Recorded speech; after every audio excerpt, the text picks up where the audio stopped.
itself drives us to make sure that things are provided in a cost-effective manner, which certainly is not to pay interest upon interest upon interest in a process which converts interest into principal as we allow the purported banking system, the very thing that Austrian economists advocate, to purportedly grant credit to government. All they're doing is issuing evidence of our promissory obligations to pay for federal debt, but they're charging us interest, and they're not even incurring any real cost in doing all this, much less is the principle that they're, quote, loaning, unquote, us their property. They merely issue the money. So Ron Paul, in crying out that the federal government is pouring money into circulation like never before, is wrong, wrong, wrong, wrong, wrong. This isn't the issue. The issue is that the very private banks he's advocating are doing this under this obfuscation of the currency, in which, when they, quote, create money out of thin air, unquote, as he says, wrongly, they aren't creating money out of thin air. They're creating money out of our promissory obligation. They're actually only creating a representation of our promissory obligation. It isn't the property of the bank. They have no right or justification for charging us interest for us. So why not just move the banks out of the equation and issue the representations of our promissory obligations ourselves, which of course is what mathematically perfected economy does. So why, if Ron Paul is after a solution, has Ron Paul refused all this while to meet with me? Well, I personally have no ambition to run for president myself. And yet you have to wonder, how are we ever to have solution if this is all we can come up with? I did this radio program yesterday, and the other fellow called me afterward, and we had a discussion which was bizarre, and then I had a discussion with a wonderful gentleman in Australia who I've talked with only a couple of times so far. I've had great visits with this fellow who's, I've come to know over mathematically perfected economy just recently. But he says to me up there, Mike, you don't have a candidate for president, we talked about Ron Paul. We talked about, the gold standard. And this gentleman likewise invests in, gold and silver. And he has a lot invested in silver. But, in mathematically perfected economy isn't opposed to ownership of precious metals, and in fact it's the only system that precious metals would reach their rightful price. I mean, we have across this country, with gold prices even where they are, we have a suppression of gold mining. Why? And what are the effects of this, and so on and so forth. These are things we have to answer. And I mean, our problem here is we think that we can suffer this perpetual multiplication of artificial indebtedness forever, and we can't. And Ron Paul says himself, he says, there's a limit to this federal overspending, and there is. But he doesn't say what the limit is. His supporters just accept all these things on blind faith, you see. Well, if Ron Paul was entirely credible, and I welcome the possibility that he is, but I would think that the man would say to himself finally, I do have to meet with this guy, and we do have to talk about mathematically perfected economy. We have to present these answers to the American people and the people of the world. This isn't just a problem of the United States, it's a problem of every country in the world, virtually every country of the world. including those that we, admire for their recent prosperity, such as China. China has to resolve this issue too, because it has the same consequence. This obfuscation of the currency has the same consequence no matter the people it is imposed upon. And no one in Ireland or England or Scotland or Spain or Portugal or Greece or Italy or France or Germany or anywhere in Africa, South America, Canada, Australia, China, no one has voted to impose this obfuscation of the currency upon ourselves. So we have to rise to the occasion, and the only way to do this is not to mutter mere slogans at each other that, the Fed has caused this, and then advocate banking in the very wake of pointing a finger at something which actually represents banking itself. It isn't just a consolidation of these, 12 largest or most powerful banks in a single organ, if you will, which is the publisher of the evidence of our promissory obligations to each other. The consolidation of it isn't really the issue. I mean, the reason the consolidation exists indeed is part of perpetration of the crime, because instead of competing with each other, the 12 biggest banks basically decided that what they would do would be to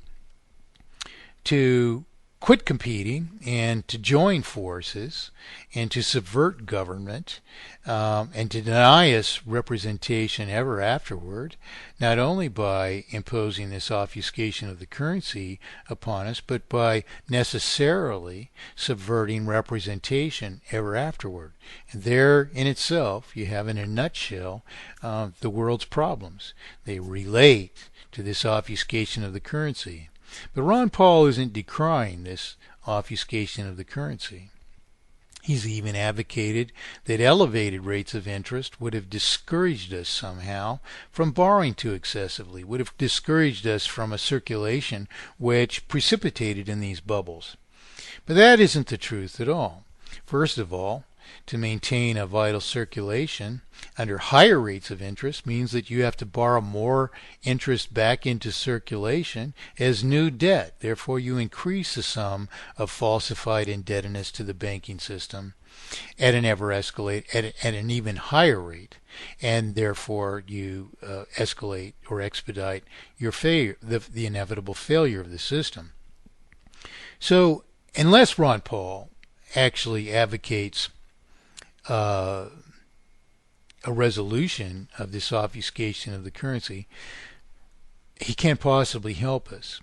What will we endure then in another 4 years is the question, if, as he's claimed, there's just too much money in circulation, and we fix this by reverting to a gold standard which holds us to some fixed magic quantity which just somehow equates to the physical quantity of gold, which we can't use for anything else then, which doubles the competition for gold to the additional artificial extent that all the gold is needed to back a currency or serve as a currency, which are equivalent.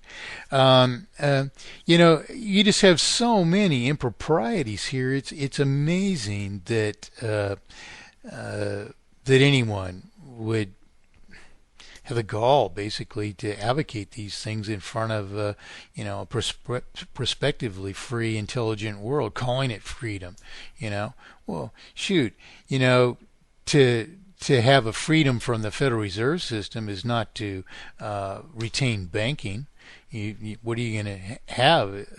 Banks are going to still issue evidence of our promissory obligations to ourselves. They're still going to launder the principal into their unwarranted possession. They're still going to pretend that possession, which didn't even exist at the point where they charge interest, still justifies interest, which they deny the real creditor while they're pretending to be creditors themselves.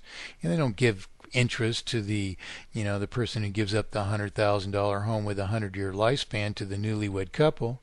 They don't give interest to the real creditor who gives up that house for promissory obligations, which in truth are issued by the debtor, or obligor as I prefer to call them. They deny the real creditor interest. This is nothing but a blatant criminal action against the entire world. So to persist in it, especially when its consequences are terminal, is, it's far worse than irresponsible, and it's far worse than ignorant. It's so irresponsible, and it's so ignorant as to expedite terminal failure even more so than the crime that it's decrying against in name only, purporting that crime can be solved by persisting in the very thing which is the crime, the banking system and interest. So, as these are the primary thrusts of purported Austrian economics, it behooves all of us to examine this. I mean, I'm not just trying to say that Ron Paul is a hypocrite. I frankly believe that he has a genuine interest and is to a degree, and I say this with reservation. I can't help myself. I can't help myself but say that Ron Paul is a patriot only to a degree, because if he were a patriot, and if his followers are patriots, they will welcome the opportunity to answer these questions unequivocally to our absolute satisfaction. Then and then only can we become countries again and become peaceful nations of the world whose governments are not out to undermine the abilities of other countries to prosper, to perpetrate this crime upon all other countries of the world. This head of the IMF being arrested recently, it's amazing how little attention this is given. But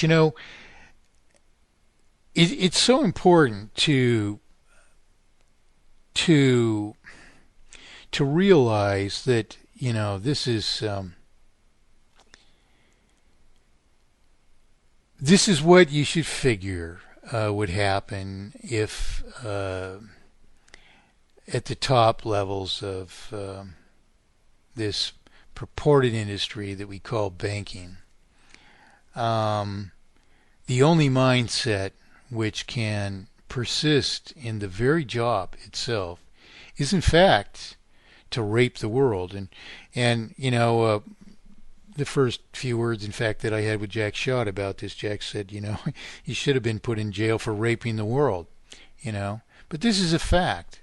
And I did some traveling a week or two ago, and we got a motel room, and went to our room, and I had quite a discussion with the manager. We had quite a bit of visit about family background and whatnot, and we're on a pretty friendly level. I don't know what caused me to do this, but I had to immediately upon getting in our room, I had to go look for something. It wasn't obvious where a ice machine was or something like that. But anyway, so I'm rushing away from the room, looking for one, and I run into the manager immediately, and I said, geez, this guy just ran out of our room naked, saying he was, head of the IMF or something like that. I thought he'd think it was funny. And maybe I'm strange, I don't know, but anyway, whatever.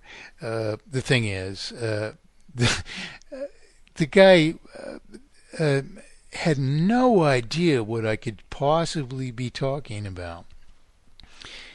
The thing is, you have in South America, you have a whole slew of countries which are held at the brink of marginal survival, which are populated by intelligent, educated, basically tremendously